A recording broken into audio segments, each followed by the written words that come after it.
ফরিদপুরের ফরিদ আর দিনাজপুরের দিনা, এরা দুইজন চট্টগ্রামের বাদামতলি থেকে 2 টাকার বাদাম কিন্না টিপতে টিপতে তাদের মধ্যে টিপিস টিপিস হইয়া যায়। এই দুইজন সিলেটের বিয়ানি বাজার গিয়া চিন্তা করে দুইজনের বিয়া করবে। এই বিয়া উপলক্ষে মৌলভীবাজারের মৌলভী, মুন্সিগঞ্জের মুন্সি আর মহিলাদের পক্ষ থেকে নোয়াখালীর বেগমগঞ্জের বেগম সাহেবারে দাওয়াত করছে। এদিকে ফরিদপুরের ফরিদেই কিছুই নাই, তবে ফেনীর ছাগল নাই আর 2টা ছাগল ছাড়া। এরপরে আর চলাফেরা ছিল চাপাই নবাবগঞ্জের নবাবের মতো। টাঙ্গাইল থেকে একখান তাঁতের শাড়ি, রংপুর থেকে রং, আলতাদিঘি থেকে আলতাইন্না দিনারে বিয়া করে ফলাইছে। এদিকে দিনার বাপ সিরাজগঞ্জের সিরাজে মিয়া ছিল মেলা টাকা পয়সার মালিক, কারণ রংপুরে ছিল তার রঙের ব্যবসার, সুনামগঞ্জে ছিল তার বহুত সুনাম। এই মিয়া চিন্তা করছিল তার মাইয়াটারে জাকজমক কইরা বিয়া দিবে।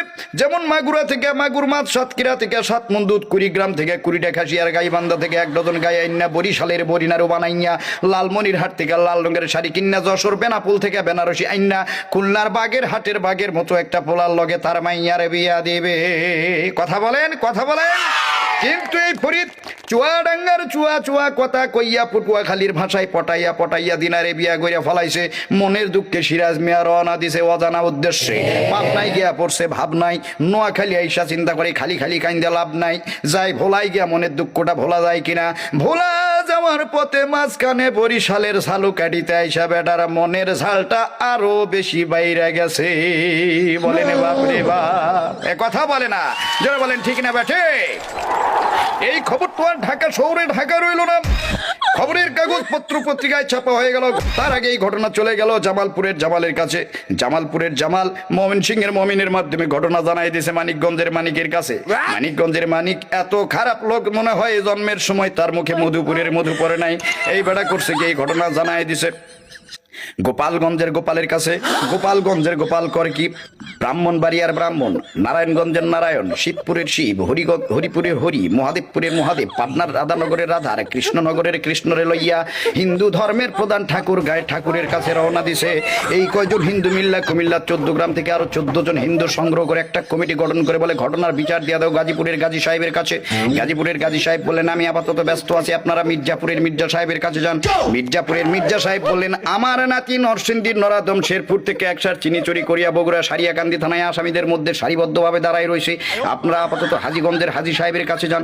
হাজীগঞ্জের হাজী সাহেব বললেন ফরিদপুরের ফরিদার দিনাজপুরের দিনাজে বিয়াটা করছে, এটা শরীয়তপুরের শরীয়ত মোতাবেক ঠিক আছে কিনা। যদি ঠিক না থাকে তাহলে মেহেরপুর থেকে মেহের আলীর ডাইক্কা পাঠাও, এর খাগড়াছড়িতে পাঠাই দাও। সেখান থেকে কমসে কম 5 থেকে 6টা ছড়ি আইনা ফরিদ নামের পোলাটারে সিলেটের শায়েস্তাগঞ্জ নিয়ে ভালো করে শায়েস্তা করে নিয়ে আসো। চিল্লাই কোন ঠিক না বেঠি। এমন সময় এই ফরিদ তার বাল্য বন্ধু কিশোরগঞ্জের কিশোরের কথা মতো বরগুনায় একটা গুণাতার ফ্যাক্টরিতে চাকরিতে ঢুকছে। বর্তমানে ফরিদ মেলা টাকা পয়সার মালিক, তার চাল চলন দেখলে মনে হয় রাজশাহীর রাজা যাইতে আছে। নীলফামারী থেকে নীল রোগের একখান ছুটি পাঞ্জাবি কিনা সৈয়দপুরের সৈয়দ আলীর মোড়ে আইছে চা খাইতে। সেইখানে গিয়ে দেখা হয় জয়পুরহাটের জয় নামের বন্ধুর সাথে। জয় বলে বন্ধু চলো আমার বান্ধবী রানীনগরের রানীর বাড়িতে যাই। রানীনগরে যাওয়ার জন্য ট্রেনে উঠছে টিকিট ছাড়া, যার কারণে জয়পুরহাটের আক্কেলপুরে এসে আক্কেল সালামি দিয়ে ঘাট ধাক্কা খাইয়ে নাইমে গেল শান্তাহারের শান্তার বাড়িতে। শান্তা বলে দৌড় মারো নওগাঁর নেয়ামতপুর থেকে কিছু আল্লাহর নেয়ামত দেখে আসো। নেয়ামতপুরের দরবেশ বাবা বললেন এই মুহূর্তে দৌড় দাও জয়পুরহাটের কালাই থানা থেকে কমসে কম 5 থেকে 6 কেজি কালাই কিনা খেতলাল থানার লাল খেল পাড়ি দিয়ে দাও, ফকির মিসকিনদের মাঝে বিতরণ করে দাও। আর এই কালাই কেনার জন্য দরকার হইল একখান ধামা, আর এই ধামা কেনার জন্য ফরিদ আসে আমার নওগাঁর ধামইর হাটে। জিজ্ঞেস করলাম দোস্ত কি খবর। এবার ফরিদ উত্তর দেয় ওরে চিন্তা কিসের মিয়া, বিয়া শাদী সবই হয় খোদার হাতে দিয়া। আর এই ঘটনা শুনলাম আমি তানবীর সরকার পাবনার ঈশ্বর দিয়া। জোরে কোন মারহাবা, আরো জোরে বলেন মারহাবা। কথা বলেন ঠিক না বেঠি। বউয়ের জ্বালাই ইচ্ছা করে গাড়ির নিচে মারি ঝাপ, গাড়ির নিচে মারি ঝাপ, কেন যে বিয়া করলাম বাপ রে বাপ, হাই গো কেন যে বিয়া করলাম বাপ রে বাপ। চিল্লায় বলেন ঠিক না বেঠি।